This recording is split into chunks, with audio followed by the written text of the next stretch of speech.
The scale of this game is unbelievably high. There are people that I've been talking to that are doing $40 million projects. They're doing $20 million projects in land. Hey, everybody. How's it going? Seth Williams and Ajay Sharma here. You're listening to the REtipster podcast. And today we are talking with Ben Pijanowski. Ben is the co-owner of Assets for Acres, and he is what we call an integrator champion. For those of you familiar with EOS, Ben is an expert in discipline, leadership, and what it takes to push a team to its limits while creating a culture of high performance and high retention. So Ben is the chief operating officer of Assets for Acres, which happens to be the same company that Ajay co-owns with him. I was lucky enough to have Ben in my cohort for 2 full days at the Land Unconference earlier this year, and no joke, over and over again, I was amazed at how great this guy's advice and input was for other people in our group. And when I saw his obvious level of expertise, I knew we had to try to bottle up some of that brilliance so we could share it with the REtipster audience. So I'm excited for this. Ben, welcome to the show. How you doing? Thanks for having me, Seth. Yeah, it's great to be here. And I've listened to many episodes, so it's great to get a chance to sit down and hear, hopefully drop some value for the community here. Yeah. Is it weird being on the other side of this? A little bit, but we're excited to get into it. Let's start the way we usually start. What's your origin story? When and how did you discover land? And what made you decide to get into this business? Yeah, so it started back in 2021. So I graduated college in 2020. And in 2021, I was working in Chicago. Ajay and I had both had a corporate gig at that point. I was working for KPMG since I'm a CPA by trade, studied finance and accounting in college. And Ajay just came to me in 2021 and he said, hey, I found this course on land, because we had talked a lot in college about how we were both interested in real estate. But coming out of college, we didn't have a ton of funds to invest in said real estate. So we were thinking, okay, what are some ways that we can invest? And one of the ways that Ajay found was land. So he started his own business before me, but then he said, hey, check out this course, because he knew that I was similarly wired and wanted to be an entrepreneur someday. So I took his advice and took this course called the REtipster course.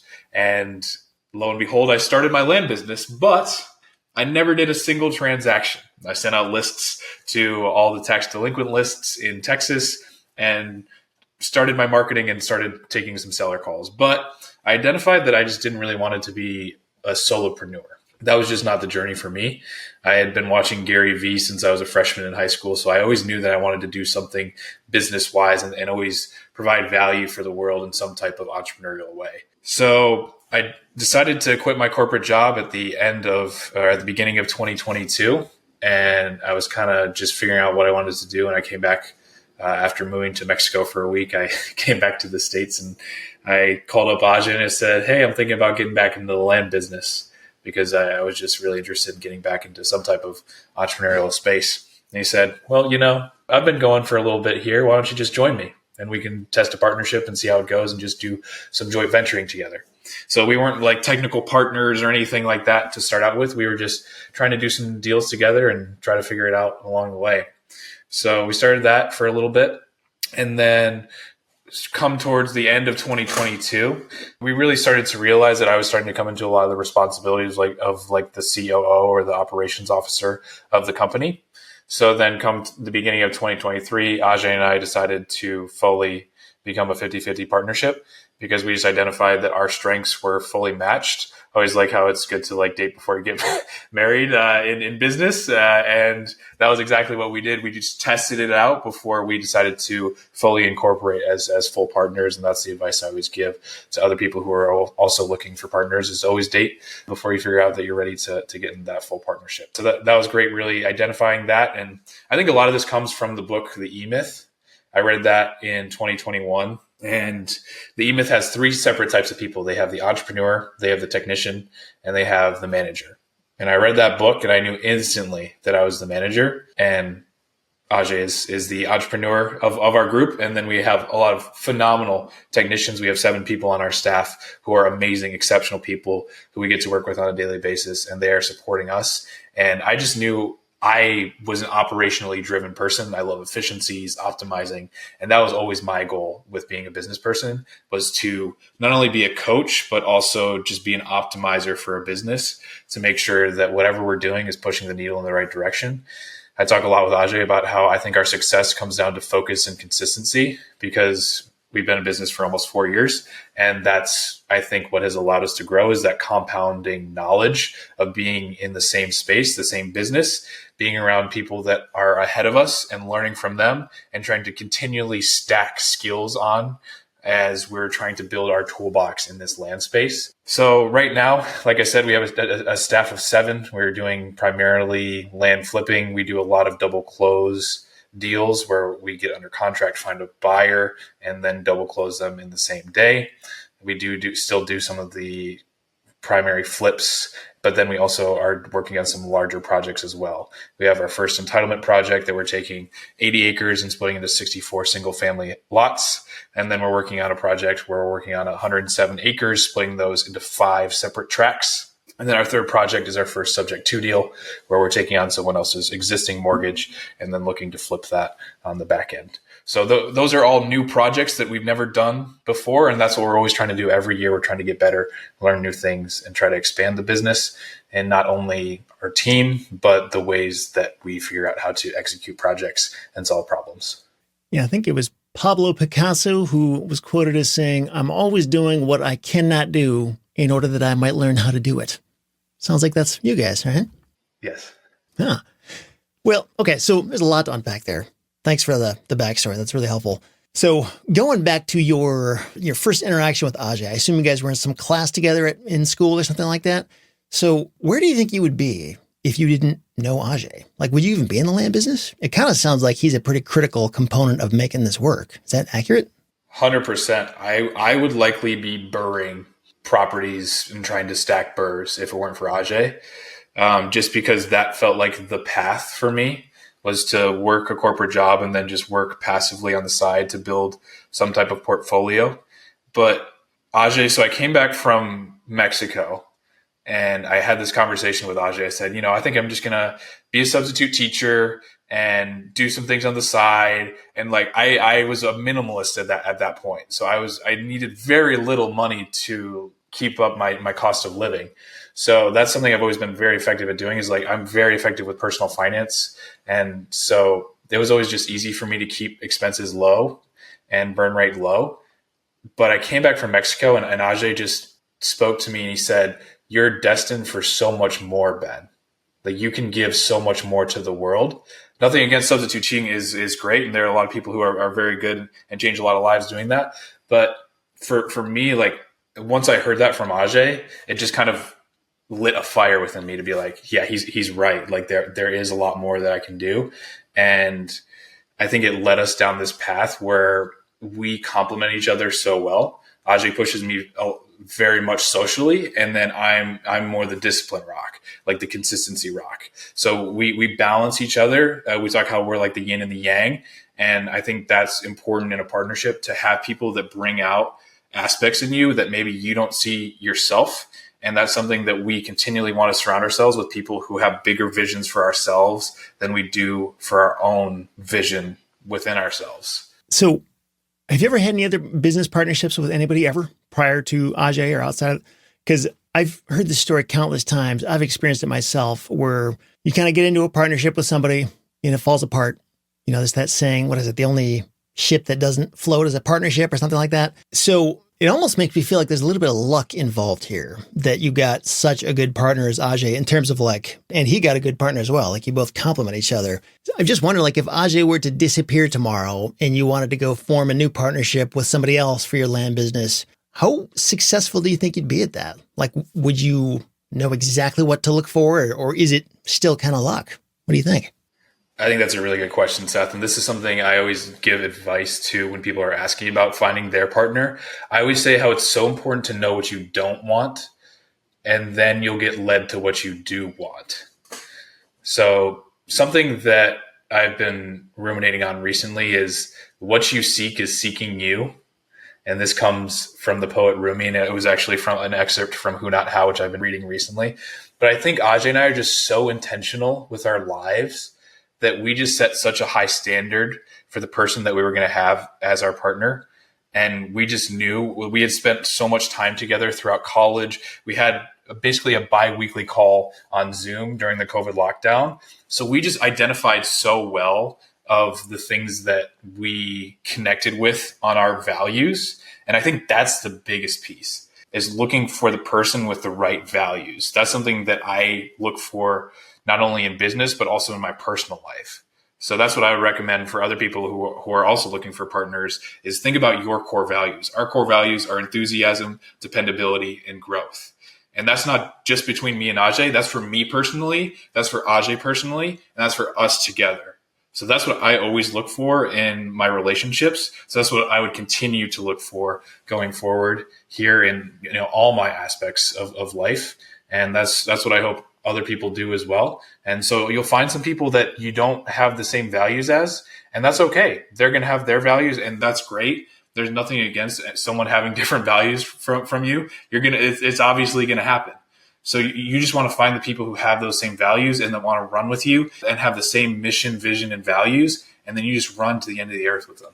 Yeah, I remember back when I was in like high school and college, looking at it more of like a marriage standpoint. Like I would meet a girl and just think, I wonder if she's the one. Like, what if I got married to her? What would my life be like? And I would do this with like dozens of girls because I don't know anything. I hardly even knew myself or what I needed for my future. But I almost wonder if you were to look at potential business partnerships that way, even from a young age. Like if there's young listeners out there in high school or college, like you never know where that business partner is going to encounter you in life. And it's almost like if you're looking at it through that lens, like trying to seize the opportunities as they come up instead of just letting them go by, it's worth thinking about. Even if not like a business partnership, some other way that the two of you can help each other later in life. It's just good to always kind of keep like a mental Rolodex of like, oh yeah, I know that person. They're good at this thing. Maybe we can help each other. I don't know. I know a lot of my life, I just kind of let those relationships come and go and didn't really think of it that seriously, but I probably should have been. Probably would have helped me. I think in that vein, Seth, you talk to a lot of people who are now married. Again, we're going to use this parallel because Ben and I are married. So we're legally minded, so to speak.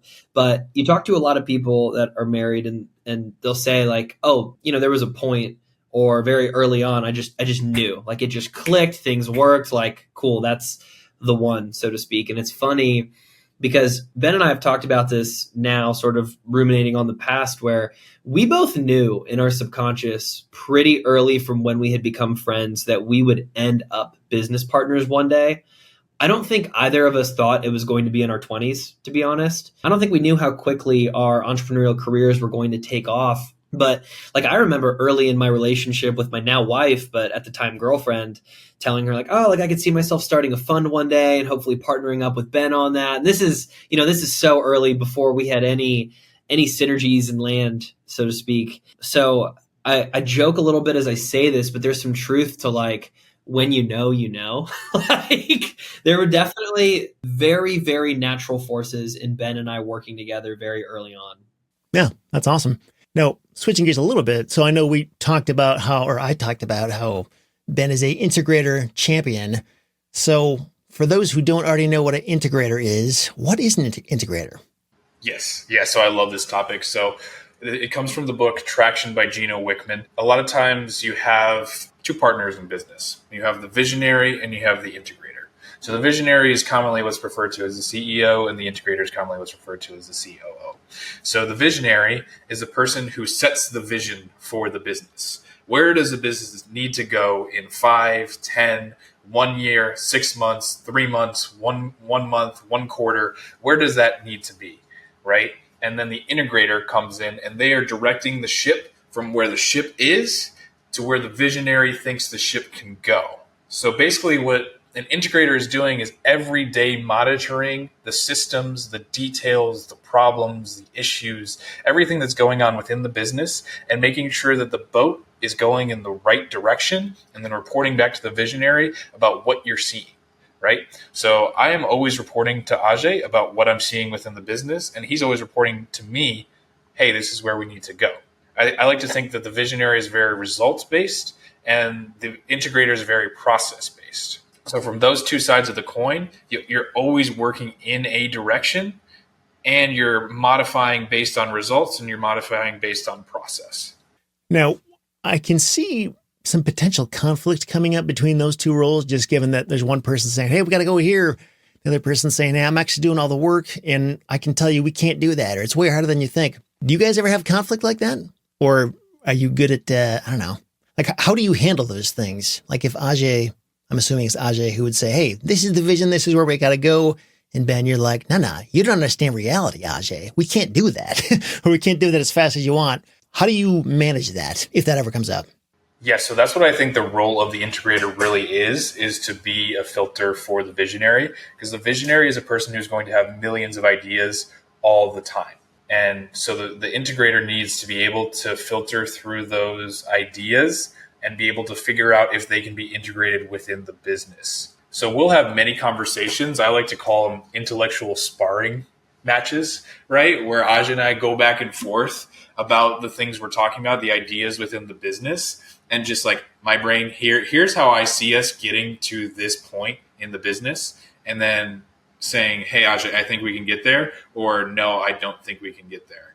So Ajay also says he frequently has conversations with me in his head before he brings them to me, right? So he not only has the physical filter, but also he has a filter in his head of like, okay, Ben's going to say these things, probably going to be a no, right? Or yeah, this actually may be a yes because of where we are in the business. So I think that's worked out really well for our relationship as visionary and integrator, in that I can be the filter, Ajay can be the ideas person, and we respect each other so much that an idea will never be just shot down just out of pure volition, but it's just, hey, you come to me, you have an idea, we'll talk through it and we'll logic through it and figure out if it's exactly what the business needs. If not, maybe we try some other idea. If yes, here's how it can be done. Here's how I see it being implemented. And here's how we're going to take it forward.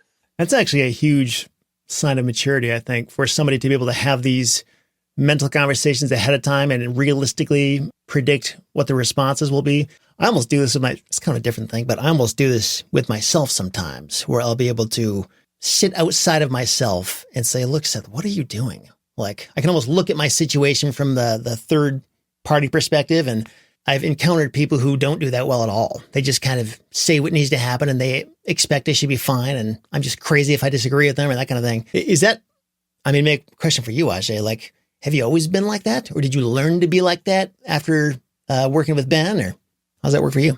I wish I could sit here and tell you I've always been extremely mature, Seth. I think I'd be lying if I did.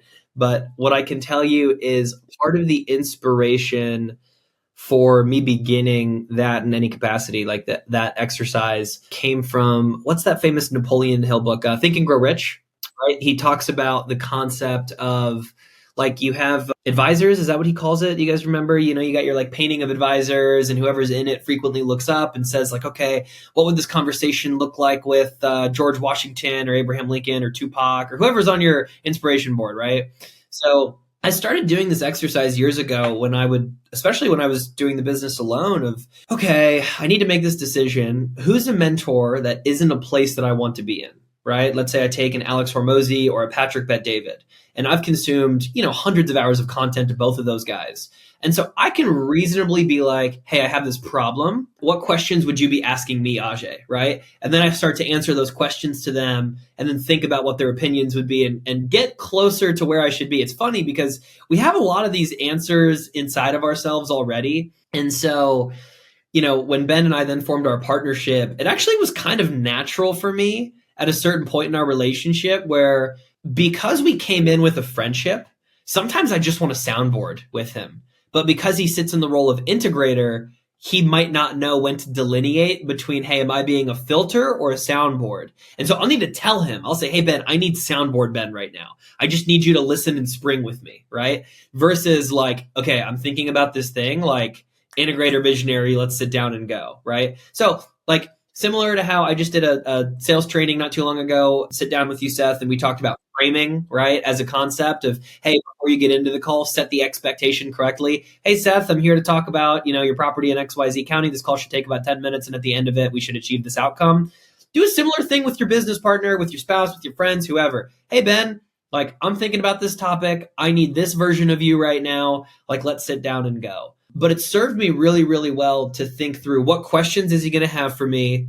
How's he going to feel about this? And is this because Like Ben's just right and we need to not do this thing? Or is there something? So as the visionary, typically you should have a gift of being able to see into the future. Ben will tell you, he jokes a lot that I'm prophetic because I can typically see a problem 5 or 6 like sequenced activities before it happens. And so now I need to articulate to Ben, hey, so this is what's going to happen is and then this problem's going to occur. So we need to mitigate for that. And sometimes we really don't because it's not a problem yet. And sometimes we do, right? But because of that, I know what questions he's going to ask me. And I know whether I need to be ready to get into an intellectual sparring match versus be ready to be shut down. And I'll say one last thing on this topic, Seth, is, something Ben is so good at and something that is so needed out of integrators is just being blunt. And, a couple of pieces of wisdom I've gotten from Ben over the years is number one, no is a complete sentence. I'll say that again. No is a complete sentence. Like, I don't know about everybody else here. I don't know about you, Seth, but like, I'm a little bit of a people pleaser, or at least I have a proclivity to want to people please, I should say. And because of that, you don't like disappointing people, especially when you care about them, right? And so because of that, especially us Midwestern folks, right? We're from Michigan, we're from Indiana. We have this proclivity to explain why we're saying no and go into that stuff. And in reality, no is a full sentence. Like, you just don't want to do it, right? So Do you think it's a rude complete sentence, or does it not matter? I mean, maybe it just is what it is. it's like another expression that Ben has taught me is that guilt doesn't serve anyone, assuming you've done nothing wrong, right? And then we can get into a whole ethical discussion of like what's right and wrong. But I remember when I was moving out of my mom's house, it was a really, really taboo topic because typically in like Asian culture, especially Nepalese culture, your sons grow up and they stay within the parental household, and eventually the financial burden kind of switches, and now like sons take care of parents, and that goes on and on. So for me to move out, it was like this really big thing. And I remember telling Ben, like, I should feel so guilty. And he's like, who does that help? Right? Like, what does you feeling guilty do for the situation? Nothing. Guilt doesn't help anyone. So get rid of it. Just lose it. Right? So in the vein of like, is no being rude? Maybe, maybe not. But as long as you're not explicitly doing anything that's like hurting other people, which again, very gray ethical discussion we can get into, no is a complete sentence. So my whole point here though is the other night I literally called Ben because I was like, hey, like I had this influencer reach out to me and they want to do this thing. And like, I don't know. And like in my heart and in my brain, I knew I just like didn't want to do the thing. And I don't want to go into details because like we all share some circles, but Ben was just like, don't do it. If it's not an F yeah, don't do it. And I'm like, yeah, you're right. I knew that. And I think I just needed to hear Dude, I love that. I use that all the time. But if it's not a heck yeah, it's a no. Yep, exactly. So on this whole thing of both of you guys staying in each other's lanes or in your own respective lanes, maybe you do, maybe you don't, I'm not sure, but do you ever reach over to the other person's lane? Like, Ajay, do you ever go say, hey, Ben, I know this is your job, but I'm going to handle this. And the reason I ask that is because, Ben, I know you kind of like, and I think if I understand it right, you basically run and manage the whole team, whereas Ajay, do you manage the team too? And if you're both managing the team, isn't that kind of both reaching into the same pot? Like, how do you determine, okay, this personnel issue is for Ajay to deal with, and this one is for Ben, and this is why? Yeah, so I feel like a lot of this just comes down to strengths and weaknesses. I don't think that Ajay or I have things that we like have to be doing, but there are things that we like to be doing. And there will always be things that you are doing just a bit outside your comfort zone that will help you to stretch and do new things. And that's exactly what we're trying to do as entrepreneurs. But running the day-to-day business is just where my creative genius is. Like, I see myself as a coach. I think that that's what I was put here to do, because I am really good at seeing where people can be and seeing where they are right now, and then seeing exactly what they need to get over that hump. And like Ajay was talking about with my directness, it just allows me to say those things that maybe other people won't say to people, that will unlock something within them that will then break that ceiling, right? So there are many things within the operations of the business that I just love getting into. I love talking with the team and figuring out where they want to go, what their professional and personal goals are. I've read every single personality assessment for everybody on our team to see what their personality motivations are, and just seeing exactly who they want to be as people, because our job as leaders is to allow that dream to become a reality. And I think what Ajay is so good at is connecting with people on that deep emotional level. And that's where he comes into play, right? Having those deep conversations with our team, if they're going through things with family or things with their partners, just really, he's so empathetic. And that's just such a strength of his. So there'll be situations where I don't think that that's the place for me to be. And I'll say, hey, Ajay, I need you to come in and have this conversation with this team member, right? So I think that self-awareness within ourselves between me and Ajay allows us to know that, hey, this is Ben's strength. He's really good operationally. Hey, somebody on the team, you go talk to Ben about this because this is not my creative genius, but it is for him. And then we just have such a respect for one another where it's like, hey, you go and run and you do your thing. And then I'll go and run and do my thing. And then we'll come together and figure out exactly what happened in the meantime.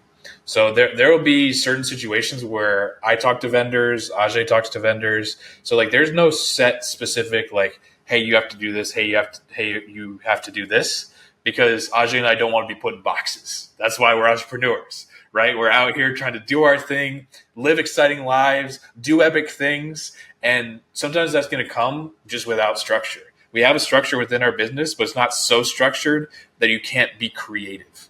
And that's the beauty of entrepreneurship, at least for me, is the creativity, the connection, the beauty of not knowing what's going to come next, but the beauty of knowing you're going to figure it out. So I just know that we'll continue to figure it out and continue to put each other in the right places and continue to surround ourselves with the right people. And at the end of the day, that will allow us to do the right things. If there's ever something that has to be done, both of you would be good at doing it, but neither of you want to do it. Who does it? Do you flip a coin or something? How do you decide that? That's a good question. Kaylee's our assistant, so that was a joke. Yeah, I would say that I don't think that this has ever come up where something just has to be done that neither of us want to do, just because both Ajay and I are so willing to get our hands dirty to do the thing that needs to be done. And we're just a partnership. And that's what being in a partnership means, is doing the things that have to be done. And one of us will raise our hand and do the thing, right? And I know there have been countless times where Ajay's raised his hand. There have been countless times where I've raised my hand, and we don't keep score. That's not how it works in our business. We don't keep score to say, oh, just because you did that one, I'm going to do this one. It's not ticky-tacky, anything like that, because we want to solve the problem. And in order to solve the problem, it doesn't have to be the perfect solution. We always talk about how progress over perfection gets the job done. And I can't think of a single time where either of us has been like, no, just refuse to do that. We also just have so much respect for the other person where it's like, okay, well, maybe I'm not going to be great at that the first time I do it, but I'm going to figure it out because I want to serve Ajay. Because it's a privilege to be his business partner. It's a privilege to run a company. It's a privilege to be a leader of a company. So in order to fulfill on that privilege, I got to do the things that are hard. And I like to talk about how if you're a leader, you have to follow through on three things. You have to follow through on courage, confidence, and calm. Courage is doing the things that scare you. Confidence is doing the things that you say you're going to do. And calm is doing the things even when you don't know what's going on around you and times are uncertain. And as a leader, that's our responsibility. And that means that everything that comes up in the business just has to get done. If it's got to get done, it gets done. No questions asked. That's just the reality of it. Yeah, it reminds me of, I think it was a quote from Nietzsche, who said something like, he who has a big enough why can overcome any how. Like if there's a big enough reason, like nothing is too hard to be done. Does that sound accurate to you? 100%. Absolutely. And I just want to add a little more to that too. It's so good what you said there, Ben. I think there's like an added level of consideration that Ben and I have for each other. Like, for example, Ben, so cool. He went out to the Philippines a month and a half ago for one of our staff's weddings. And it was like a week and a half before mine. So it did not make sense for me to go. But I was so happy that Ben could go represent us as leaders, be there for them, experience that on his own. My point, though, was he was working on the opposite time zone. Definitely not easy to work in Philippines time. And there were times there where like maybe one of those things would come up, Seth, that might not necessarily fall under exactly mine or his purview. But because I know he's not in an optimal situation, I'm trying to not throw extra work on his desk. So I'm just going to go ahead and take it as long as it's like reasonably something I can be good enough at, right? Progress over perfection. I think the contrast to that would be recently I was on my honeymoon and I deleted everything off my phone. Slack, email, social medias, everything was gone. So anybody that's out here that tried to DM me or email me and I didn't respond for a few weeks, that's why. But that being said, like Ben just handled everything, right? So there's an element of consideration there too. I think we have our natural roles. Like I'm never going to go and be like, hey, Ben, I'm going to run the stand-up today unless there's some very unique case as to why I need to come in. And even then, typically what we'll do is I'll jump in at the end or something, right? And in the same vein, like I'm visionary. That doesn't mean I just tell Ben what to do all day, right? It does mean I cast a vision. It also means he brings me really difficult problems, right? What are the most difficult problems in the business that none of the smart people on our team can solve? Ben struggling to solve himself, that he then feels is a benefit for either us to collaborate on together or for me to work on, right? That's the visionary's true job. Is I like to say it's to solve the highest leverage problems today and choose which problems we want to solve in the future, right? And so it's that plus a combination of, I obviously manage all the sales training on our team. So like sales with our acquisitions and dispositions, which Ben supports a lot of times, right? There's ancillary activities that come off of that. But we have our relative expertise. And the last thing I'll add is Ben, he has so many of these little quips and expressions he has either come up with or read in a book or taken from some blogger or something. But it's this expression of do what excites. And I think Ben does this so well, where we just lean into the things that give us energy. You know, if a staff member isn't giving us energy, is there something wrong there? Is there disconnecting core values? Do we need to fire them? Are they, what's that? Patrick Bet-David calls it a crap magnet. People that just like bring in crap when they're around, right? So do what excites is a phrase that we use a lot. And that kind of drives a lot of our work as well. What's exciting? What do we want to do? What should we be doing? That sort of thing. So I want to pivot a little bit, talk about some more mechanics of managing your team, because I know that's a big part of what you do, Ben. So talk a little bit about comping, for example. Like comping is a pretty important thing in terms of understanding what comps do you use when you're trying to figure out the value of your property. Are those appropriate comps? What conclusions should you draw from those? How many should you get? All this stuff. It's a big job, but it's kind of like monotonous, but still really important. And that's something that your team does for you, correct? That's correct. Yeah, we have two team members who are both dedicated to comping. They do other tasks as well. But in terms of how to comp a property, we start with Zillow and land.com.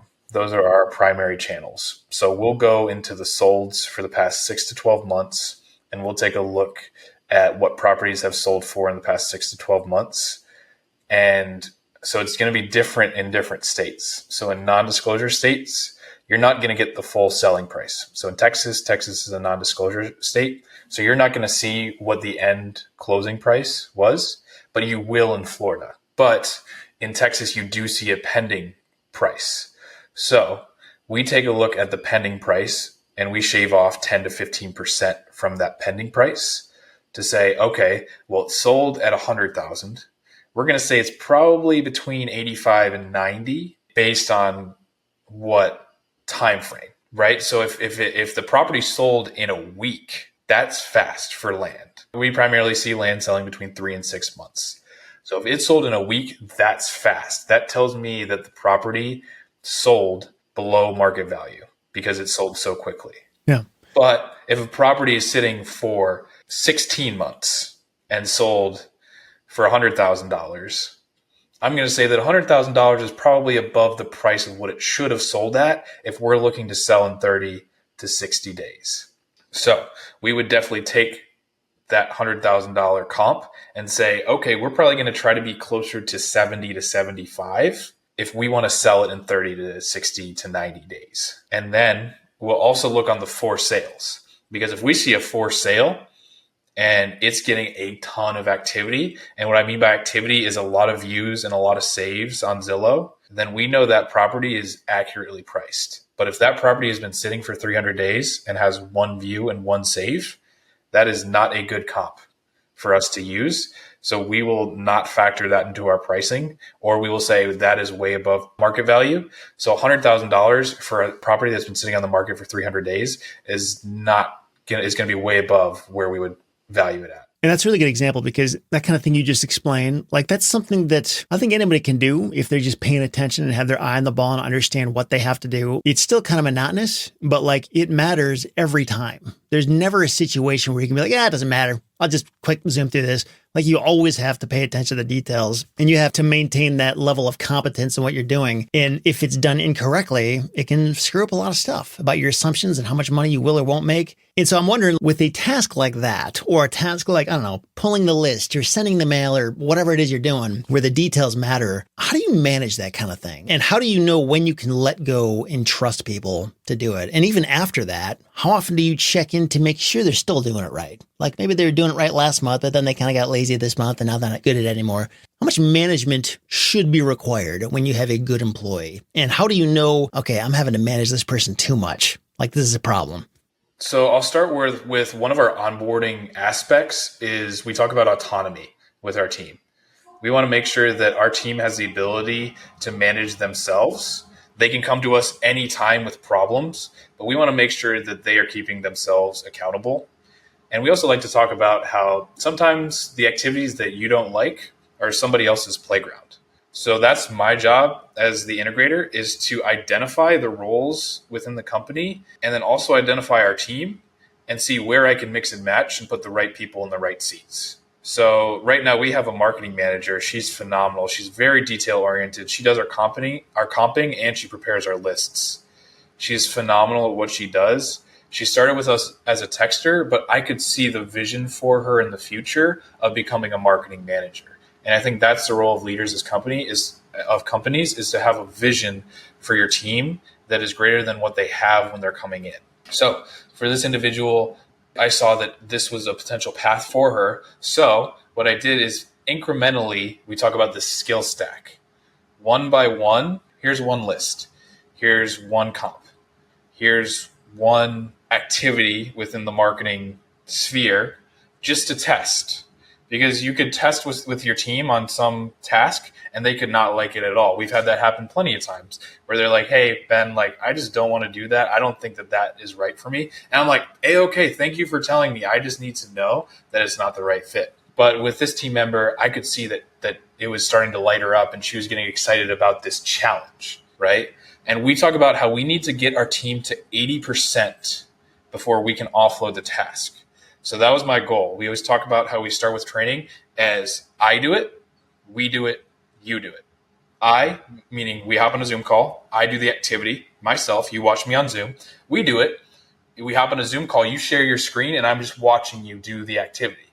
And then the third call is you do it yourself, where you do it, no Zoom call, you just let me know if you have any questions that come along. So I know by the time that we're done with those 3 calls, that we are very, very close to 80%. And the only issues that arise if something breaks in the process, if we're not getting leads coming in the door, if leads are coming in some way outside of our buy box, outside of our acreage range that just don't fit for what we're looking for. And we get feedback across the team. That's what the daily stand-ups are for. Monday through Thursday, we have daily stand-ups from 10 a.m. to 10:30 Central every single day. They look the exact same every day because a tribe is built on routine. So every day in those daily stand-ups, we talk about what happened the previous day and what the game plan is for today for everybody on our team. It's me and 6 of our team members because our 7th person is Ajay's executive assistant, who is also having a stand-up with Ajay separately, one-on-one. And so those stand-ups allow us to figure out the operational frictions within the business and solve them on a daily basis. So every day we're working through those problems, and that way I can know if there are any issues that come up. And then I know that once we're at that 80% and we're having the daily stand-ups, that operationally that person is going to be ready to execute on that task going forward.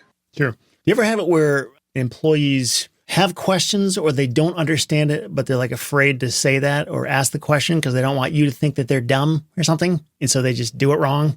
And if so, like, how do you maintain a safe environment where they can openly bring problems to you and know that it's not going to be a penalty against them if they do that?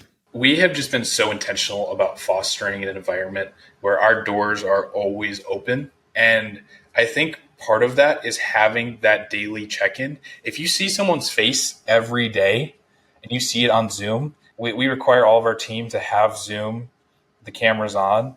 It's a lot harder to lie to someone when you're spending every single day with them and they're looking at you in your eyes, right? So having that daily touch point where you're visually seeing the other person makes it a lot easier to stay accountable, but a lot easier to also ask those questions. At the end of every daily stand-up, I say, are there any topics, questions, or concerns that the team has? I say it in those exact words. They can vouch for me. It's the exact same every single day. So there's always time every single day for the team to bring any questions they may have. And that's the time for them to do it. I also have quarterly check-ins with the team every quarter to ask them if there's anything that they need help with, that they feel like they could have improved on, that they feel that they're not being served in any way. So like that's a time just one-on-one, because it's a lot easier to come to a leader in a one-on-one setting. We talk about how you praise in public and then you ask for improvement in private. So that's the goal, is having that one-on-one time quarterly to make sure that they can always come to us with problems. When it comes to daily tasks, interesting thing about our team is that we have a lot of type 1 Enneagrams on our team, which is the perfectionist Enneagram. So we I have would a lot love having a bunch of those on my team. It is phenomenal. I'm also type 1, so I'm all for the type 1 army, right? So we have a lot of perfectionists on the team, so they want to do it right. And when you have people on your team that want to do it right, they're going to ask the questions to be able to allow themselves to be able to do the activities in the right way. So just having those open doors, knowing what your team is about, knowing their personalities, and just investing in them as people, seeing them as people. We talk about how at our company, we don't want anybody to come to our work feeling like they're wearing a mask. We want you feeling exactly how you feel with your family, with your friends, anybody you interact with on a daily basis. That's how we want you feeling here at work, because that's when we know we're getting a person in full integrity, and that's who we want to be. Ajay and I talk about integrity all the time. We have to be in integrity to feel like we're being our true selves, and that's what we want for our team as well. So I want to touch on something here, Ben, because gosh, you're such a good leader for our team. You know, something you do so well, and we've been pushing on probably the past 6, 7, 8 months, has been up-leveling our team to solve their own problems, right? So I think, Seth just asked a great question around, like, what are you doing so people feel comfortable bringing you problems, no matter how stupid, so to speak. At the same time, though, I mean, we've seen a lot less hit both of our desks, right? So can you just speak to, for everybody listening here that is so sick of, gosh, my team just asks me all these questions every day, and every day I have to tell them what to do, and da-da-da-da-da, whereas our team comes in and they tell us what they're doing every day, right? It's a very different dynamic. Can you just speak to how have you up-leveled our team to be problem solvers by themselves, and how you continue to reinforce that on a regular basis? Yeah, so I'll just call this out. So this evolution kind of came from a conversation that we had with Jenny Hudspeth, who is a sales trainer, an absolute wizard in the house wholesaling and land space. So I highly recommend, if you haven't been able to connect with Jenny Hudspeth, she's a phenomenal sales trainer. She's helped us so much in our business. But we were having a conversation with Jenny Hudspeth, and I was saying how I was wondering if I was going to be operationally tapped out after we had made our most recent hire, which was our 7th hire for the business. And Jenny called me out and she said, well, 7 is not that much. Maybe you're just not being an effective enough leader. And that was a gut punch for me, because I pride myself on being an exceptional leader, and I try so hard to be an exceptional leader for our company. So that forced me to do a lot of introspection and think about, maybe I'm not doing the right things by trying to solve all the problems in the business on a daily basis. So how my approach changed was, most of the questions that our team came to me with, I started to respond with my own questions. And those questions look like, hey, we have a seller that's having an issue with such and such. And I'll respond with, oh, what do you think our next steps could be here? Or what are you thinking here? Or what do you think our approach should be? Or what do you think that next conversation should look like, right? So answering that question with a question allows the person on our team to start asking themselves their own questions. Another thing I did in our quarterly meetings, in those quarterly one-on-ones, was I challenged our team. Hey, I think you have the ability to make these decisions for yourself. I'm going to challenge you a bit here. I think you have all the information you need to make this decision. You go and make the decision. I trust you on this. Trust is a big part of this too. Just knowing that your team knows that you trust them. So me just calling out to the team, hey, I trust you. You're going to make the right decision here. You just let me know when you make the decision. You let me know what the decision is, and we'll go from there, right? That way it kind of takes me out as a middleman in the decision-making process, which can sometimes be a bottleneck. If every problem is coming to Ben and Ben has to solve all those problems, Ben is going to become the bottleneck in the business, and that's not the right thing for the business. So if every person is able to solve their own problems just based on asking their own questions to themselves, then only the highest leverage problems will come to Ben, and the highest leverage problems that Ben can't solve will then get elevated to Ajay. I'm curious, how much time or like how many hours a week do you spend just managing and communicating with your team? I know you talked about these like daily calls that you get on with people. What portion of your 40-hour work week, or however often you work, what portion of that is dedicated to just managing the team? I would estimate it's around 10 to 15 hours a week of having calls, having one-on-ones, having sales meetings, having our weekly team meeting, and then also just managing on Slack. We have a lot of the day-to-day conversations on Slack. And then Pebble is also where we run our CRM for all of our land deals. So we have a lot of communication through there. But I would say 10 to 15 hours dealing with problems within the business and trying to push things forward and making sure that we're going in the right direction with all of our projects. That's about where I'm at. And then the rest of the time is spent on the bigger projects. Spent time brainstorming with Ajay, figuring out the big pushes we need to be making on a weekly basis in the business. So like, what are some examples of these big pushes or higher level discussions that you have? Yes. So every Tuesday we have a level 10 meeting, which is another thing that comes from Traction, the book by Gina Wickman. So the level 10 meeting is where we go through our metrics, we go through our goals for the quarter, and we go through what we like to call the big thing.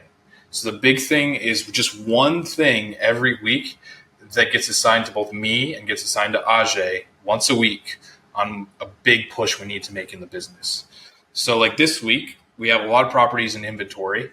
So Ajay's push is dispo conversion. And also we're trying to scale up RVMs, so ringless voicemails. So my big thing is focusing on scaling up RVMs. There are a lot of other to-dos that we have within that come out of that level 10 meeting. But for the big focus, for a time that we have outside of those day-to-day tasks, we're going to be thinking about that big thing. When you say dispo conversion, is that just a fancy way to say sell? Correct. Okay, yeah, gotcha. Selling guys are getting all fancy on me. So this makes you wonder, given that you guys are really good at finding and hiring good people, if you wanted to replace yourself with someone as good as you, how easy or difficult do you think that would be? It's interesting because it's not something I had really thought about much. We talk a lot about how we want to create a life that we don't want to escape from. And honestly, Seth, like I am living such a life that I don't want to escape from right now that I haven't even put the problem solving into thinking how I could replace myself. I just get so much value from leading our team, from coaching our team, from working with Ajay, from working on the big projects, that I'm not really trying to escape from anything right now. And when my brain gets put on a problem, I try to solve it right away, right? So there are a lot of things that I've worked on figuring out how to solve. And that is just honestly not something I have really considered because I enjoy my role here so much right now. So I'm not sure I need to find another me because I'm fine being me right now. And that's enough for me to be happy doing what I'm doing. And I just want to double down on what we're doing. And like I said, that focus and that consistency, I think is so crucial. Can we be put in higher leverage situations? I like to talk about how it's important to resign from either your full job, your entire job, or resign from a position once a year or once a quarter, if you're thinking more about the position / task side, right? So that was a very huge starter for me in my own personal life. Was when I had my job at KPMG. It was such a good opportunity, but it just wasn't aligned to who I wanted to be. It didn't fit my dreams and my goals. So I said I just had to resign in order to figure out what that was. I just had to create that vacuum in order to figure out what the next step was. So I resigned. I had nothing lined up, but I just said, hey, I'm going to figure it out because once a year I got to resign if this is not the place that's going to be the ultimate place that will allow me to unlock my dreams. And I'm in that place right now, Seth. I'm in the place where I can reach my dreams, sitting in this seat, sitting in this company, and taking the company to the promised land is where I think we can go. So I haven't even really thought much about it, and I think that's kind of why. Yeah.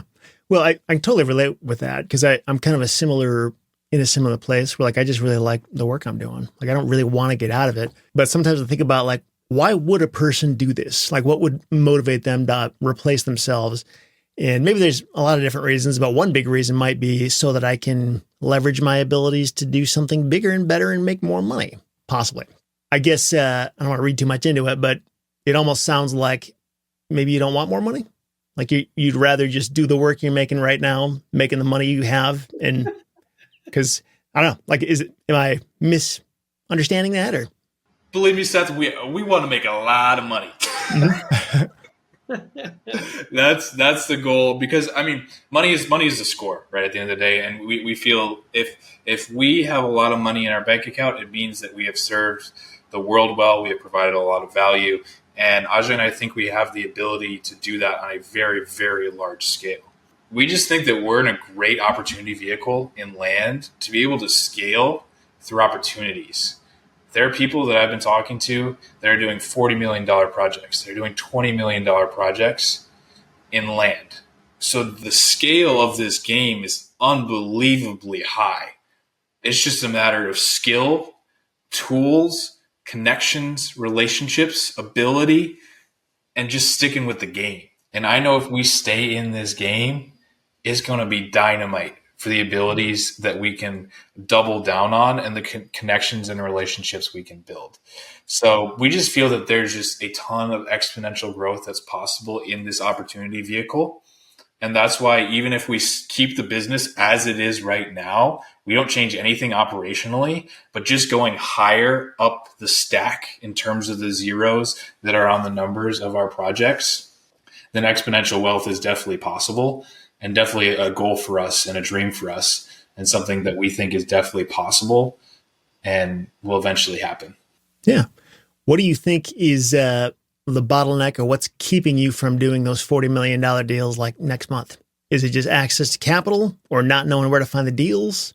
You're like, if this is possible, how come it's not happening? It's a great question, Seth. I think we think a lot about ceiling. I think a lot of it comes down to mindset.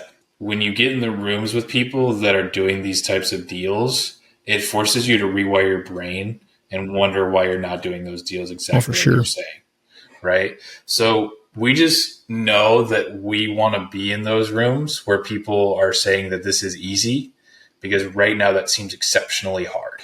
But that's just because of what our brains are telling us, not because of the actual reality of the matter. So just continuing to be around people that speak in a way that makes us feel like we have to come up is how we think. And I've been reading Who Not How, right? That's what I've been reading. And that's where my brain has been at recently, is just being around people and absorbing by osmosis that mentality and figuring out who we need to be around to get that mentality to the right place. Yeah, that's huge what you're saying there about being around the right people who just think at a higher level than you, and they just kind of blow away these barriers that you have in your own head. Because I've experienced a lot of that over the past year or two, just like at the unconference that we were at just a few months ago, just that room that we were in, just hearing how big people think. And honestly, like it's way bigger than I thought 10 years ago. Like I kind of just saw this as like, yeah, if I could make like, $500,000 in a year, like that's about as good as it'll ever get. It's like, not really. Eco is so far beyond that. And if you just kind of limit yourself to that, thinking that's the limit, you're going to be sort of unnecessarily, selling yourself short. So, and I think a lot of that value just comes from rubbing shoulders with those people at those kind of events, which, I mean, maybe you can find them in Facebook groups, but it's hard to substitute actually seeing somebody in person and the humanization of that, realizing like, this is real, Yeah, no, I agree. And I just want to add like two things here. I think the first, to like bring up a use case, Ben was on the phone with a multi 8-figure, maybe 9-figure developer just yesterday. And he was we were debriefing after this conversation. It's like, oh, like what types of projects are you working on? Ben proceeds to tell him about the two bigger deals we're working on, both of which have over $500,000 spread individually, right? So, like, not to toot my own horn or anything and say this is super impressive, but like we've got two deals that alone are going to bring in over $1 million in profits before we pay our partners. So that's not going into my pocket. It's not going into Ben's pocket. We have partners on this and costs, right? But there's over $1 million in profit between these two projects, right? This guy proceeds later on in the conversation and just be like, yeah, like, hey, here's some rooms you guys could get in. I mean, you're still like super green. So like, just as you start working on basically like real projects, here's what you can expect. And it was just such a slap in the face. Like, to sit here and be like, dang, like here I was thinking we were actually doing something, right? Like, oh man, look at this. We got cool projects going, right? And it's, again, you guys are, like, you're green. So when you start doing real big boy stuff, and I'm like, okay, we should talk to this guy again. That's a room I need to be in. Like, I need people to tell me, like, you're not it, dude. There's so many more levels, because it's tough sometimes when you get in rooms where people, like Seth, some people in this niche just want to make an extra 50 grand a year, an extra 100 grand a year. And when you're around that, like, you almost sink back down into it a little bit, right? We're like, yeah, I'm doing pretty well, right? And it's like, okay, we need to be in rooms where people are telling us you're green because you're only doing $1 million in profits on 2 projects this year, right? So just a good kind of reframe and shift. Was there something you wanted to add there, Ben? Yeah, and just to kind of speak on this concept, if you're listening and wondering, how do I end up talking to someone who's doing a $40 million project? I kind of want to speak to the 0 to 1, right? I have this concept I like to talk about. It's called fast flow. Fast flow is being around the energy. Ajay and I have gone to, 8 to 10 conferences this year. So we go to a lot of conferences, land, house wholesaling, REIA meetups. We meet people at the gym all the time.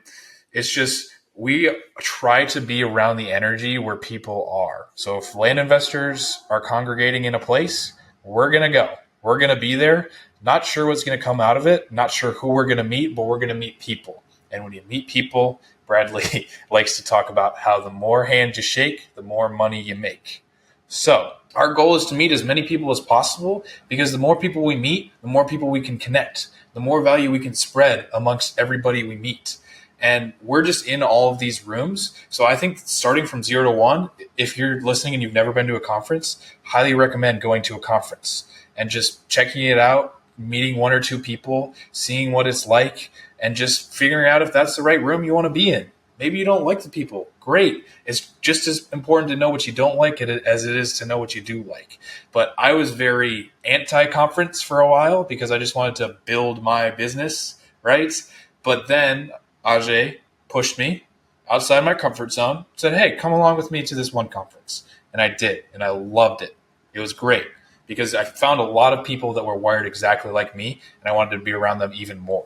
So then that just started the catalyst of starting to be around more and more people, network more with more and more people, and you just find people that you want to be friends with. And I like to talk about the spider web. The bigger you can build your spider web, the more you can pick from to pick the spiders you want to run with. So if you find your spiders, just run with them. But if you haven't found your spider yet, keep searching. You'll stop searching when you know you found it. So I have a question about consistency. So I've heard you talk about how staying consistent leads to massive results and how that's a big part of your success. How do you know when it's time to stop being consistent? Like, stop what you're doing and start something else. Like, for example, I know you guys have tried, a number of different marketing channels over the years, direct mail, texting, cold calling. Like, in a world that's constantly changing, if we're all talking about staying consistent, like sending out blind offers at 20% of market value, like what worked 10 years ago, it probably wouldn't work so well today. So like, how do you know when it's time to change? Or like when you switch from direct mail to texting or whatever, adding a new marketing channel, like what criteria did you use to make that decision? Like, why did you decide that was necessary? So much of it comes down to data, Seth, honestly. That's why we comb through our KPIs on a daily basis. And that's why I think it's essential for everybody listening to this call to have some type of KPI in your life, whether that's for financials, whether that's for your business, your day-to-day, whatever you're doing. Just seeing the trend lines makes it so much easier to make decisions based on logic rather than pure gut emotion.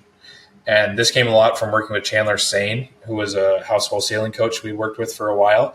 He just spoke how highly important it was for us to dial in our KPIs. So then we just knew we had to have those dialed in order to make the right decisions based on logic. So that's what we're always looking at in terms of trends. Are we just not getting the lead flow that we need in order to justify this spend? So we try to get at least a 5x ROAS on our marketing spend. And if we're not, we're going to reevaluate that marketing channel. So ROAS is return on ad spend. So if you're looking on how much you made from a mail campaign, and say you made $50,000 and you spent $10,000 on that mail campaign, I would double down on that mail campaign because you're making a 5x ROAS. But if you're making $20,000 from a $10,000 mail campaign, then we would reevaluate either that area, that marketing channel, or that marketing strategy. Say it's a blind offer, a postcard. We would try to change it up because marketing at the end of the day is just an experiment. You're always experimenting. You're always testing. There's no right answer when it comes to marketing. That's the double-edged sword of marketing. So we're never going to have the right answer for when we need to change, but we're always going to have our metrics, and the metrics are going to allow us to drive in the right direction. Now, I also like to think about this in a personal way as well, right? In terms of like, if things aren't going right, how do you know when to change? I like to think about your internal compass. I like to think about what's that voice going on in the back of your head that's telling you, oh, maybe this isn't right. You're always going to have an inner compass that's pointing you in some direction towards something. But usually what you have to do to ignite that inner compass is to do something that scares you. So if you do something that scares you, that feels new, one of my favorite YouTube channels is called Yes Theory, and their motto is called Seek Discomfort. So if you seek discomfort and look to do the things that scare you, I always have this feeling in my chest whenever I feel like something is scary, and I say, go do it. Do it. If it scares me, do it. If it scares me, do it. And I just keep thinking that over in my head, and then I do the thing. And it just because I have that internal monologue and do the things, it allows me to keep expanding to higher heights and figuring out new things to always do because I need variety in my life. I love the routine, but also I love pushing myself and seeing the things that I can do that I never thought I could do. Because I always like to talk to Ajay about how I want to continue to surprise him as his friend.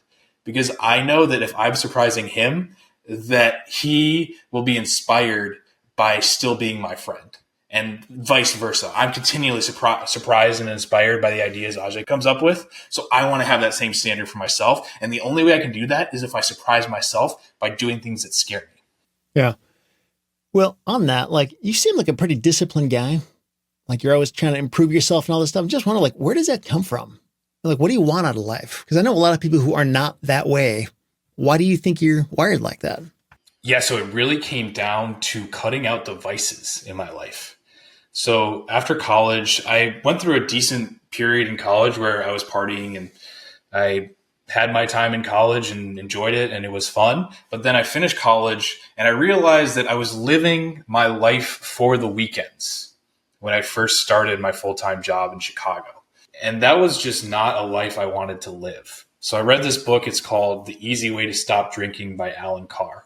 And I read that book, and I have not picked up a single alcoholic drink ever since. It is insanely effective. So I cut out drinking. I've never smoked. I very rarely have sugar. I don't like desserts, is what I like to say. And I've just cut out all the vices in my life. And when you strip that down, all the vices, you realize what you actually want to live for. And it was interesting because through that period when I quit drinking, I felt like I went through a period where I was very lonely because I had such a period of my life where my identity was locked into that college mentality of I am a partier. This is what I do on the weekends. And when I cut all that out, it left a void. And in that void, I had to find my true self again. And what I came back to was that routine, that discipline. Who I was in high school was that same person. I was always going to wake up at the same time, do the things, show up, always be on time. And it's just my core natural ability is to be disciplined.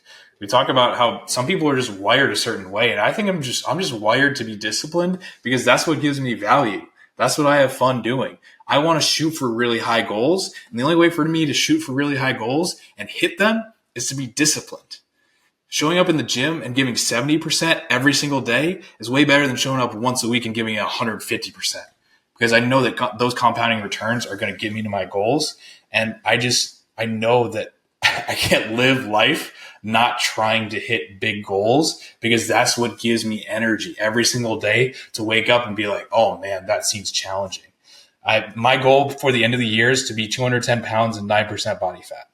That is a very hard goal. I'm at 209 pounds right now, and I'm at 13% body fat, and I'm 6'2". You are so undisciplined. I can't believe that. I'm just kidding. But in order to get down to single digit body fat, it is going to take a lot of work by the end of the year. But that's the goal. That's the dream. I'm living that dream. So I had to strip out the things that weren't what I wanted, weren't what I needed, weren't going to point me in the direction towards the life I wanted to live, and then create that vacuum and then see what was left. And then with what was left, build from there and just build the bricks every single day and figure out where that wanted to lead me going forward. You sound like somebody who's been really successful in this business. Like you have a lot of the stuff figured out. I wonder, what has been the hardest part of this business for you? Like what right now, today, are your biggest challenges and struggles? I think the issues for me definitely came a lot earlier in the business. It was our first year or two of working together, me and Ajay, there was just all this head work where it's like, is this going to work? Is this the right thing? And I read this book. It's called Outwitting the Devil. And Outwitting the Devil, one of the major concepts, it talks about drifting. You want to be a non-drifter in your life, because drifters jump from thing to thing to thing to thing to thing to thing to thing. And when you do that, it's so hard to compound knowledge. But when you're a non-drifter, you're continually compounding that knowledge, and you're staying in the same activity, you're staying in the same discipline, the same niche, then you're going to meet people. You're going to be in the game. You're going to have the opportunity to have bigger projects come across your desk. You're going to have all these types of leads that you've never seen before, and you're thinking, oh, this is cool. But when you're in your first year or two, you're like, can I sell a property? Can I buy a property? Like what's going on here? What are the mechanics of this business? You're really just trying to figure it out. So I would say that was the biggest issue for us. Right now, it goes back to that head work. It goes back to that mindset. It goes back to being around the people that will look us in the eyes and be like, you're really doing that? You really think that that's big? That's not big time, right? Because we have exceptionally big dreams, and it's hard. I mean, when you're at that level of doing major projects, there aren't a ton of people in that sphere. So trying to find those people is probably our biggest challenge right now. And that's why we're working so hard at networking and trying to find the people who will just challenge us, because that's who we want to be around. Ajay and I work with the same trainer, Bernardo Costa, who's phenomenal. Shout out at Costa Fitness LLC on Instagram. He's a beast. We love that guy. We started working with him, and I said I was a disciplined person. And I said I go 3 days a week to the gym. And Bernardo said, a disciplined person to me is someone who goes to the gym 6 days a week. And I told him I wanted to look like Michael B. Jordan someday. And he said, well, if you want to look like that, you're not going to be getting that 3 days a week. So we need people in our lives who will say, oh, we want to make $3 million next year. And them being like, $3 million, like you're doing this? Well, why don't you think about $10 million and then try doing this? Right. So it's all a mindset game. And that's the level we're trying to up level into right now, because like we feel like we have the mechanics of the business and we know the inputs and outputs that are required to trade properties. And we just want to keep going to the next level, because that's the goal for us, is to always keep growing. One of our core values is growth, and we're always going to keep growing. Yeah. Well, on that note of growing, like when will you have reached the summit? Like what would have to be true for you to say, okay, we're there? Or does that not exist? Like you'll just keep growing just because? I think that's the game, Seth. I think that's the game, is to just keep growing. And like I talked about, that internal compass. That internal compass is just going to keep pointing us in the right direction. Say we're like 20 years down the road and Ajay and I want to do some other type of business, and we feel like that's the best opportunity vehicle for us because our internal compass is pointing us in that direction. Sure, maybe we'll change. Maybe we'll leave land. Who knows? But it's hard to know right now. But but I know that our internal compass will point us in the right direction, that we're going to continue to grow for the rest of our lives. And that's the fun. That's the journey. That's what it's all about. And I think we're having a lot of fun on this journey. I think about the times that Ajay and I just get to drive and go out on the dirt and just have road trips and meet sellers and feel like we're making an impact and really shaking hands and doing cool things out in the community. And I think we can continue to do that. And the goal is to just inspire as many lives as we can and bring value to as many people as we can, because we have a short time here. So the goal is to touch at the very core many different people's lives and really pay it forward as much as we can. Yeah. It's interesting, this idea of growing infinitely. So I don't know if you guys have ever seen the movie Wall Street, Money Never Sleeps. It's like the sequel to the original Wall Street movie, but it's kind of interesting. In that movie, there is a scene where I believe it is Shia LaBeouf, his character, is asking Josh Brolin's character, like, what's your number? Like, how much money would you need to make before you've got enough and you can call it quits or something to that effect? And Josh Brolin's character, he said, my number is more. That's my number. And I almost felt, they didn't like explicitly say this in the movie, but I almost felt like it was framing that up like that's somehow immoral. Like it's wrong to always want more and to never be satisfied. Like shame on him for just constantly, again, they didn't say that. It's kind of, I felt like that's kind of what they were trying to say. Part of me gets that, but on the other hand, I know this book, Buy Back Your Time by Dan Martell. One of the things he says in that book is a decision not to grow is a decision to die. And I'm learning that to be very, very true. Like that's just what businesses do. Like a healthy business is going to grow. And if it's not growing, it's because something is wrong with it or something is, there's a problem that needs to be resolved.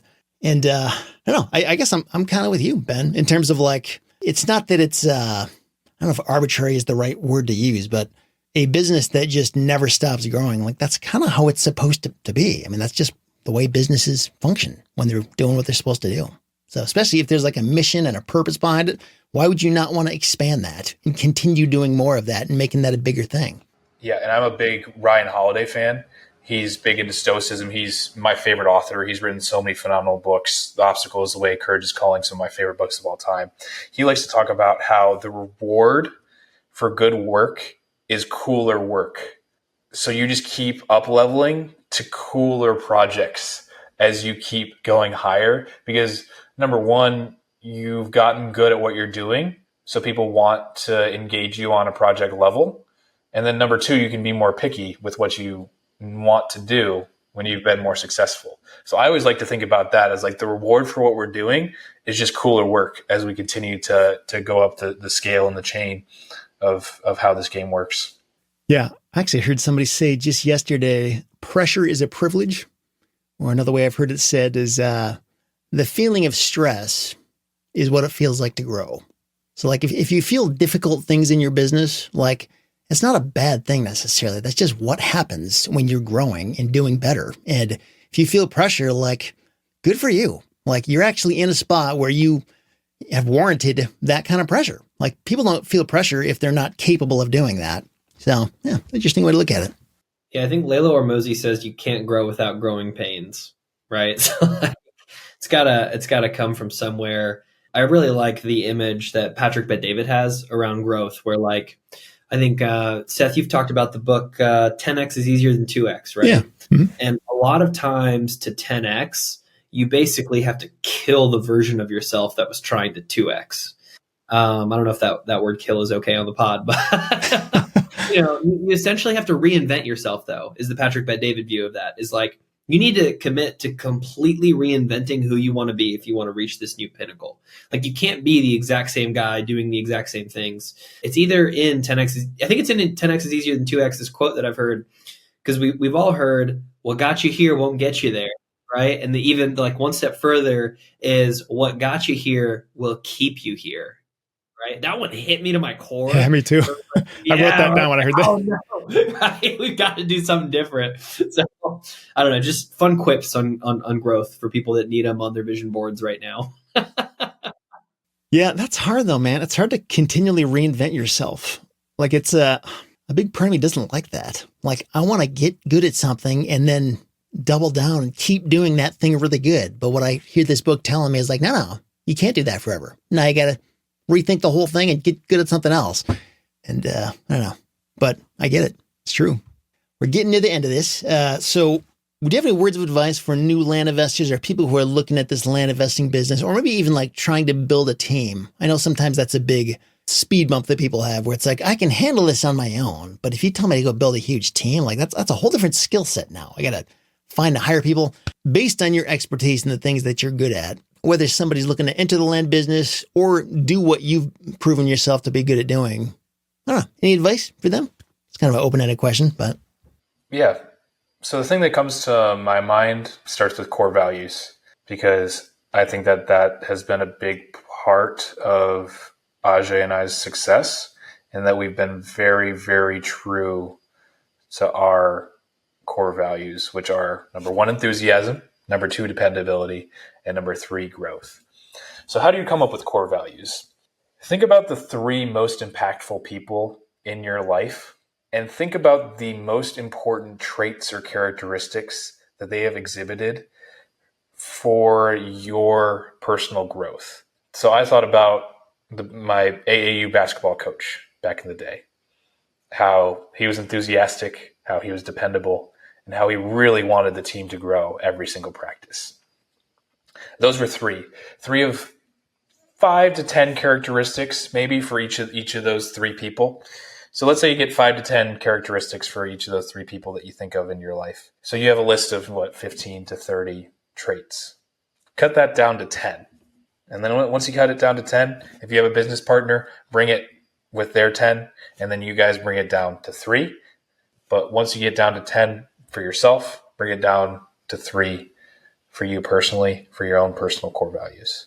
So then you know the 3 traits that are most important to your life, for not only people that you want to surround yourself in business, for people you want to hire, but for friends you want to have in your life as well. So I think core values is just so important. It's helped me identify who I want to run with, not only professionally, but also personally. And then my next piece of advice is just ask for more help than you think you need. When you're just getting started, everybody can feel like a titan. We're all just normal people. You can reach out and just ask for help, and we'll help you. It's way smaller community than you think it is when you're just getting started. But I like to just say, ask for more help than you think you need, and people will help you out. Because when you start to think of the world as givers, you'll start to see everyone around you as a giver. And that's exactly how I see it. I know that's how Ajay sees it. And once you start seeing the world that way, it's hard to see anything as anything less than an opportunity to grow and to give and to get better every single day. So those are my 2 main things that I would advise if people are just getting started. And it's going to be okay. If you're just getting started and you're worried, stick with it. Give it another year. Don't drift. Read Outwitting the Devil. Read the chapter on drifting. Don't be a drifter. Don't go to some other opportunity vehicle, because the other opportunity vehicle you're going to go to is going to have its own set of challenges. You found yourself in land for a reason. You were gravitated to it for a reason. Stick with it. Stay with it. You have to be gritty to be successful. And the people that have stuck with this game have grit, and they've exhibited that grit to get where they are now. It requires grit to be successful in this business. And if you started, I'm guessing you have some grit in you. Just double down on that grit, and it's going to happen. So as you were just talking there, 2 new questions came up. Hope you got a couple more minutes for me. So when you talk about asking for help, are there any areas in hindsight where you should have been asking for help, where you didn't realize it at the time? So this is actually something we've gotten a lot better at, where if you have a problem in the business and you have absolutely no idea how to solve it, somebody knows. There's somebody that has the answer for you, that is either in a Facebook community, that has been on a podcast that you know of, that your friend may know, that will be able to help you. Somebody will be out there to be able to help you. There's a big piece of ego in there as well. Because when you're just getting started, you want to figure it out for yourself. One of Ryan Holiday's books, Ego is the Enemy, has been one of the biggest things for me, in that swallowing that pride and accepting that other people are better than you hurts. It hurts, but it's essential to getting better. And I think that we have gotten a lot better in asking for help, but I really wish earlier on I would have gone to more events, talked to more people on Facebook groups, just engaged more to say, hey, I've got this issue. Can anybody help me? Some people may not respond. That's okay. I like to say that persistence is polite, and you may have to follow up with someone 3-4 times before you get an answer. That's okay. It doesn't mean that they hate you or they have anything against you. They just may be a busy person. But maybe after the third or fourth time, they're in a mode where they're ready to help. But you have to be persistent in this game to get the help you need. So stay persistent, stay asking for help, and swallow that ego, and you'll be A-okay, and you'll get to where you want to go. Gotcha. No, that's awesome. And then last question about the drifter thing, about bouncing from one thing to another. So this is actually something I heard when I was getting my MBA. One of my professors told me that when he got his PhD, what he really learned was how much he didn't know, because you just learn a ton about one very specific subject, and you still can't really get to the bottom of that. And as far as you get, you realize, wow, as much as I know about this, I don't know any of that about everything else in the world. And there's also this idea of becoming a well-rounded person. Like, I went to a liberal arts college where, the whole point is to learn a bunch of different stuff so that you understand a little bit of all these different specialties without being an expert in any of them. I wonder where the line is. Like, I'm sure there's some value in that, but there's also probably a lot more value in just building expertise, like getting really stinking good at one thing. I don't know. Like, would you consider yourself a well-rounded person then, or not necessarily, because you've kind of doubled down and gotten really good at this one niche of the real estate business? There are many, many, many, many things that I know nothing about, and I am very, very okay knowing nothing about them. There are also a few things that I know a lot about, which I want to know even more about. I like to talk about the priority stack.